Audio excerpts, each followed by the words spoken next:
Yoga day जेनेबा CM सारा जोंनि मानासाव फैदोंमोन।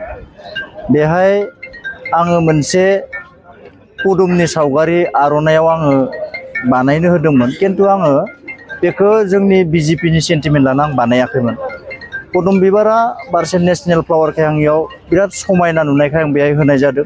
आरो बेहाय मायबा मोनसे गोरोन्थि जादोंबा आं गिबियावनो निमाहा बिग्रोनाय थाखाबाय।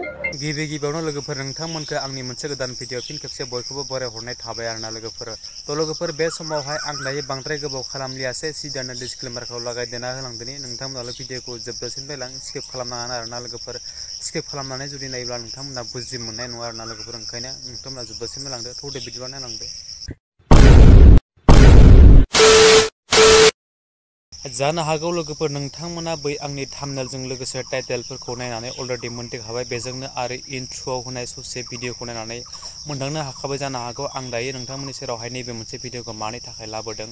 जियानो जा लोगोफोर, मैया दाखालि साननैसो सिगाङावहाय जिहेतु ससियेल मिडियायाव गेमस्रि आरो लावदुमनि थाखाय गोबां दावराव जागासिनो दंमोन आरो नङा होमब्ला लोगोफोर। जिहेतु पार्टिनि थाखाय जोंनि बर'नि आर'नाइनि सिनायथिखौहाय बिथाङा गावनि पार्टिनि सिम्बल आखिनानै बेफोरबायदि मान बावनायनि थाखाय गोबां दावराव जादोंमोन। बिथां दिनै लावदुमा हठात मुनिन बर'आहाय गावनो प्रेसमिटनि गेजेरजों गुवारै खेंफोरथिखौ होदों आरोना लोगोफोर। जियानो जा नोंथांमोना जोबजासिम खोनासंलां, बिथां लावदुमाहाय मा राव लानानै दिनै नोंथांमोननि सेरावहाय प्रेसमिटनि गेजेरजों बिबुंथि होखो आरोना लोगोफोर। खोनासंलांदो बिदिब्ला थौदो। गिबियावनो नोंथांनि चेनेलनि नायगिरिखौ गिबियावनो गाहाम हामलायनाय जासिहरग्रोबाय। नैबे आं थांनाय नै दाख्लै योगा डे जेनेबा सीएम सारा जोंनि मानासाव फैदोंमोन। बेहाय आङो मोनसे पदुमनि सावगारि आर'नायाव आङो बानायनो होदोंमोन, किन्तु आङो बेखौ जोंनि बीजेपीनि सेन्टिमेन्ट लाना आं बानायाखैमोन।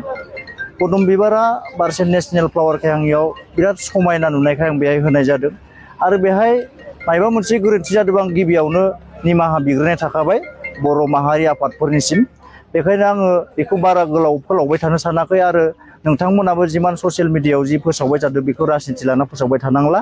दिनैनि बे चेप्टारखौ बन्द' खालामनांगौ। आंबो बेनिखायनो नैबे प्रेस मिटनि गेजेरजों नोंथांमोनखौ जनायहरबाय। आरो बेहाय आंनि मेसेजआ जेबो दाय गैया।